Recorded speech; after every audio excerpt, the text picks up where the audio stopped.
Happy Valentine's Day. Happy Valentine's Day. Uh, this is the special edition. It's called Valentine's Day special with love with an American Diabetes Association.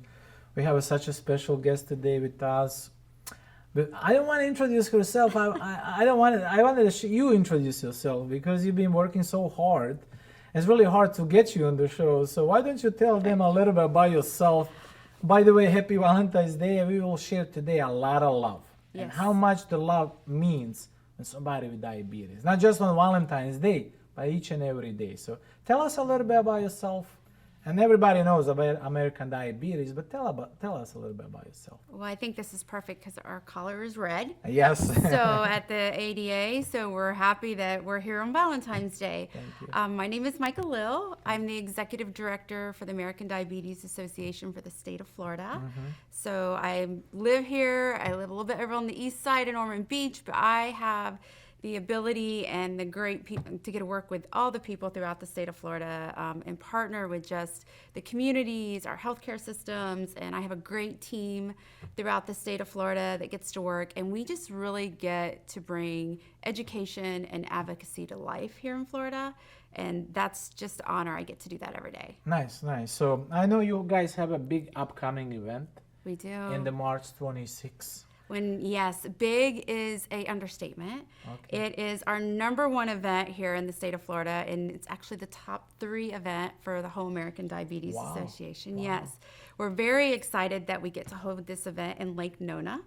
The partners over there have been fantastic to work with, and what this event is, it is a cycling event. And we say cycling event, and we have hardcore people that go out there and they ride 100 miles. Oh my and gosh. they are amazing. But we also have we have people out there on their beach cruisers, Really? mountain bikes that ride the 25-mile route. There's also a half distance, which is about 62 miles, that they get to ride that. But the most important thing is we have our Go Red Riders, which is why we're all there. Those are our people living with diabetes here in the state of Florida, throughout the country, and they come here for this one-day event. And it's just, if you haven't had a chance to experience it, make it to Lake Nona on March 26th at some time between 8 a.m. and noon.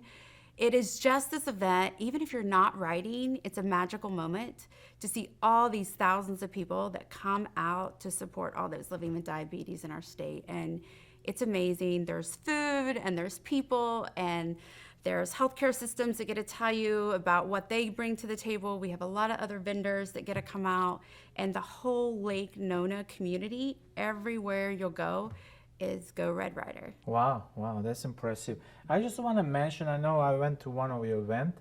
There's one guy who served on the board, right? He has like 35,000 shots for the last 27 years, Yeah, right? Jeff. Is that amazing? So I just want to encourage the people that like somebody with diabetic, what is it, 1 or 2? Yeah, so type 1 is someone that was born with it. Okay. Type 2 diabetes comes on a little bit later on in life.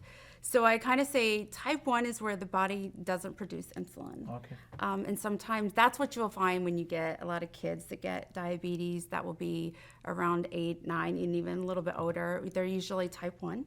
It doesn't mean that they can't be type 2. It just means they're usually type 1. And then type 2 diabetes is later on in life. Not always, but most of the time it is. And that's where your body produces insulin, but it just doesn't know what to do with it. Yeah. You know, so we have to go through these struggles. And if you've never been around someone that is living with type 1 or type 2 diabetes, to really see their day in and day out of what they have to go through. I mean, if you imagine that every second of every day, something in your body is telling you changing. You got to know exactly what to eat, when to eat. It's just such an amazing thing to watch these people thrive with diabetes, because they're true superheroes, because it's every day. They don't get a break from it. It's every day. And we have a lot of youth that's being diagnosed at 8 years old. Wow. I have a friend who is almost 80, and he's lived with that disease his whole entire life. And what I really find out of people who carry some type of disease, they are much more organized, disciplined, responsible than people who are healthy. When we are healthy, like, wow, man, it's like everything that we see is like, that's not for me.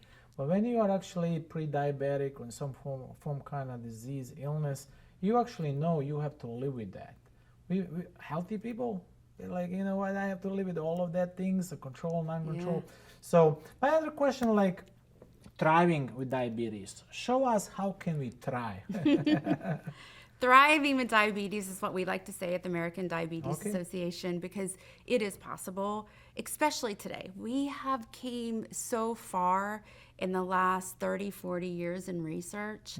If you think about someone that was diagnosed with diabetes even 10 to 20 years ago, they were pricking their finger every hour. The CGMs, glucose monitors, Yeah. have technology. Improve. It's so improved. Now we take our iPhones and we just kind of swipe them and we get to see our sugars. It tells us when our sugar is low. There's so many resources out there. I think if you go to restaurants and you look online, and recipes now will give you carbs and calories to tell you how to eat. What is the healthier options? We just have a lot of opportunity now to thrive. And at the ADA, as you see, we have that great Yes, book. it's a beautiful. I want to touch on that. That Yeah. great book, and I say that's our best resource I believe we have out there. It really tells you everything from the doctor's office, when you get up in the morning, when you travel, what do you need to do? That's things that we take for granted. Yes. We pack our bag to go get on a plane. It's not that easy for someone living with diabetes. Yeah. It's not that easy for that kid to go to school that's living with diabetes and has to take insulin. All this stuff requires refrigeration. It requires battery life. Yep.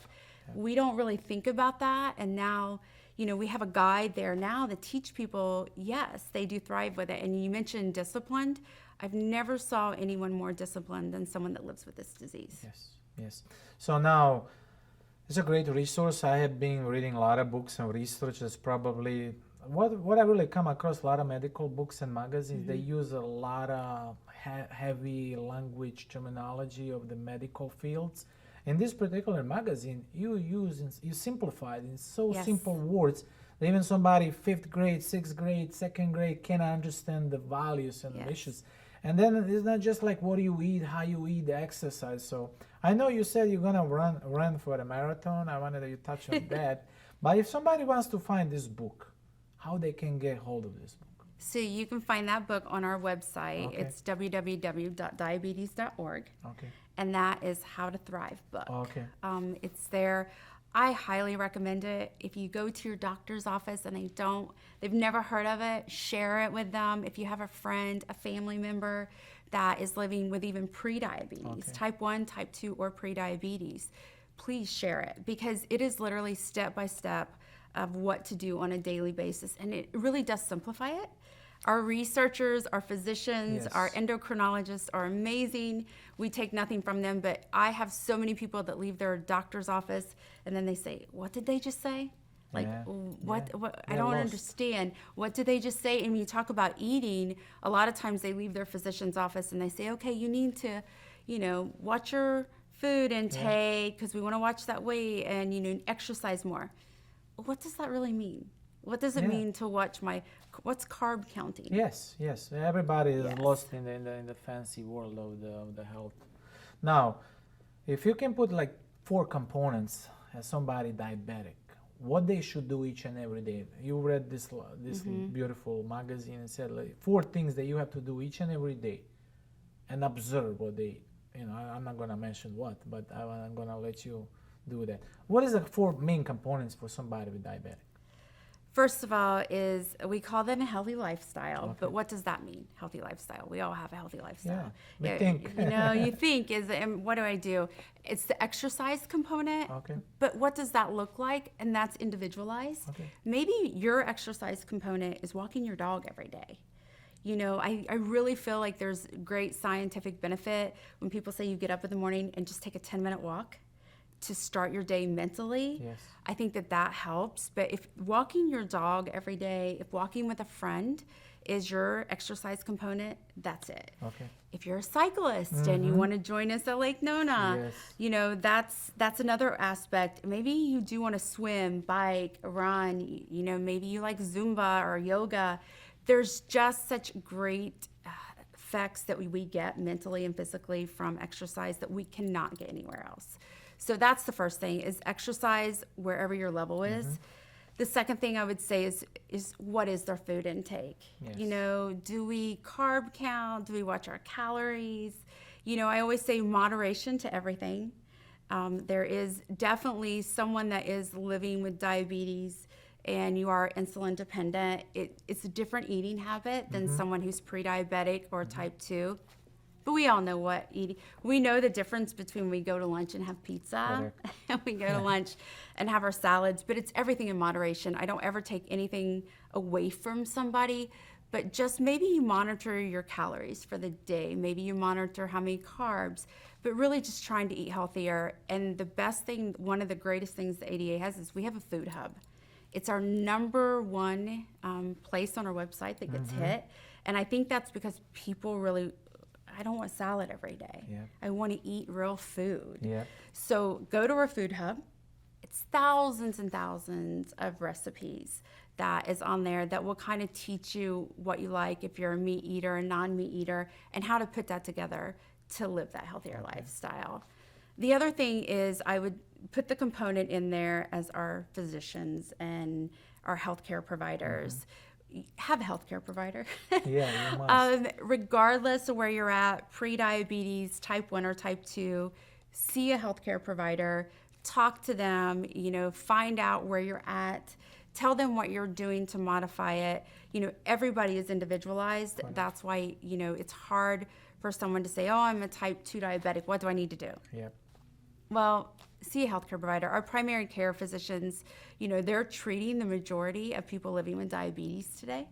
So I definitely say find a healthcare provider, find one that works for you, and visit them. And then the fourth component, I think, is your mental health. Okay. Diabetes within itself is, it's mentally strenuous. Yes, it is. It doesn't always take the physical. People think physically. They think that they're limited physically. But someone that gets diagnosed with diabetes, it's mentally strenuous because now they're overloaded with all this information. We're throwing things at them. We're throwing medications at them that they can't pronounce and they don't know what it is. We're throwing exercise in there and maybe they've never done it. Yep. You know, now we're throwing what we call a diet, and we don't like to say that, but to them it feels like. So find your mental health and find something. You have to find you within that. So find an exercise that works for you, whatever that may be. Find something out of your day. Find a buddy. Yes. Find, you know, we all know that buddy, girlfriends, partners in Whatever. life, whatever that may be, find somebody to talk to about this. I love. And yeah, love. It's Valentine's It's Day. Valentine's Day. Yeah. You know, find that partner that can keep you not only committed, but also you can just vent to. Yeah. We all need someone to vent Oh, to. yeah, share information, man. Yeah, so mental health to me is just so important when we start to prioritize the aspect of living with diabetes, because more than what you think, it's mentally grueling. Yes, and that triggers a lot of other symptoms and stuff. So now, it's a big one, insulin affordability. Can you Yes. touch on that one? Is there Yeah. any special news that we need to know about it? So as we have been fully aware since the President's State of the Union address the first time around, it was great. He brought attention to the world and that living with diabetes and what they're really, you know, suffering from. Okay. The Affordability Act, which is in the House, and we're trying to get it passed, what I really try to tell people is the ADA was right there on the front lines advocating for Affordability Act. It is a $35 copay for people living with diabetes. Now, insurance gets tricky. So some Medicare plans already had that, but not many. But some now, anyone living with diabetes that is on our Medicare plan, it's $35 to pay for your insulin. That's going to be your insulin copay. What we are still advocating for is the working class, is the people that is the mom that has, you know, the mom and dad that are working jobs and have a family, you know, and the kids are under their insurance plan, or maybe it's the single female or male that is living with diabetes that has a good job, but insulin can be expensive. Oh, yeah. Easily. Yes. So what we're still advocating for is to get this $35 copay across the board. But right now, the insulin is definitely, if you have Medicare, you will be entitled to that $35 copay. So it's a small step, but it's a huge step at the same time because it took us a long time to get there. So I feel really positive that there's only great things to come. No, I know you've been involved in so many different things from the medical perspective, but the moment you joined diabetes and through your experience so far, how much does the American Diabetes Association has influenced and educated people in diabetic prior not being educated at all? So we are the standards of care. I know that we say that a lot. The American Diabetes Association, we are the standards of care for anyone living with diabetes, for anyone treating someone with diabetes. So the great thing about the American Diabetes Association is we just released our 2023 standards of care. Okay. So that educates all of the physicians around the world. We have people that work on our standards of care for years. Wow. And it changes every year a little bit. Not, our book is like this thick, so we don't read all of that. So we do change it every year of the standards of care of someone living with diabetes. But that's how we educate our physicians, our primary care, our endocrinologists, everyone in the field, diabetes educators. So we start there, and then we go down to the education of our community members, yes, of the person living with diabetes. We are the standards of care for everybody. Correct. Now, I know we have a big upcoming event. Yes. But there's any upcoming event in Central Florida or Florida that you guys that we should be aware as a public community? Yeah, so we have the March event, which is a great event. I would also say that one of the things that the Florida team is very, very proud of is that we have our state of diabetes. That is actually in Volusia County. Okay. So we had last year, we were the #1 state of diabetes in the country. So, and people ask, why Volusia County is about 550,000 people. Yeah. We promote it throughout the state, but how did this little town, when we're having it in these bigger cities, Chicago and, Boston, New York. I think it shows the need for our communities here in Central Florida, here throughout the state, here in the East Coast. Florida is a state, we're starving for information about diabetes. So when we offered this state of diabetes, we had over 600 people show up to this free event, and it was nothing but physicians of everywhere, wound care, dentists, ophthalmologists, heart doctors, cardiologists, endocrinologists, mental health. We touched on every aspect that someone was living with diabetes could possibly, want to know. We did free health screenings. We had our pharmaceutical companies there showing off the new CGMs coming out in 2023. But it was 100% free to the community, thanks to our partners in Volusia County. And when we had this huge event, to me, it was great, but at the same time, I just felt like, okay, this shows the need in our state of Florida that we can do more, and we have to do more. We have 11% of our state living with type 1. We have about 25% of our state living with prediabetes or type 2. Wow. And you think about that, okay, I got 36% in the state affected by this disease, but what they don't realize is 9 out of 10 people don't even realize they're pre-diabetic. And that's probably because they haven't seen their primary care in years. Yeah.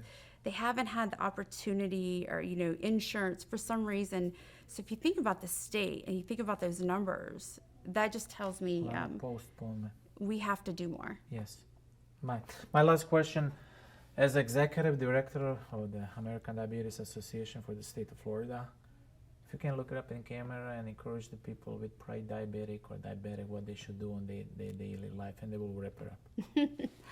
What you should do is go to www.diabetes.org. The American Diabetes Association, we're there for you at any age, at any race, at any social economic issue. We are there to educate you, we are there to advocate for you, and we are there to help provide research for hopefully there's one day that we will all see where diabetes is free and all of its burdens is free, and we are just here to let you know that there is nothing that we can't help you with in your journey in living with diabetes. Perfect. So I'm also glad that I'm becoming a part of Rimm-PODCAST, is becoming a part of you guys as well, so we can share this information. Yes. So anything upcoming down the way in the world, we'll do on a podcast, or maybe get with a couple doctors, or maybe have a panel of discussion with the Yes. doctor. We'll get involved with the community. So again, our special guest is the executive director for the American Diabetes Association in the state of Florida, Mica D Lill. Thank you so much for coming Thank on you. our show, sharing your beautiful knowledge with Thank us. you. And I always say it's all about education. Yes. And especially thank you for putting an event on the Valentine's Day. Valentine's Day. So again, I'm your special host, Tiggy. Happy Valentine's again to all of you. And I always said, encourage your loved ones. Like she said, love, support, not just on Valentine's Day, but each and every day is so important, so crucial for all of us. Please stick to the end of the show. Watch everything. There's a lot of information that we share here. Please care, share, like, and invite others to get involved in this big upcoming event on the March 26th. We love you, and again, thank you so much. Thank you. And happy Valentine's Day to Valentine's each Day. and every one. Thank you, guys. Bye.